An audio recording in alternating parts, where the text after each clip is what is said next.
How to make a booklet in Google Docs. Hello guys, this is Atticus and welcome back to another tutorial video. In today's video, I'll teach you guys how you can make a booklet in your Google Docs. So without any further ado, let's dive right into it. So the first step here is open up your Google Docs. After you do that, the first step you'll need to take is change your page setup so that everything fits in your booklet. So for that, head over to the file option on the top left. Then you'll see the page setup. Tap on page setup. Now, initially, your margins will be 1 inch at each and every sides here. So change it to 0.5. So let me change it to 0.5 here and then tap on OK. After you do that, all of your sides will have a 0.5 margin.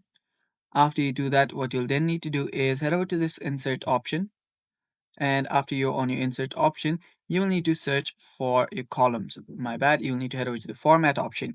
Then after you're here, you will need to choose columns option and select this middle one where you'll have two columns.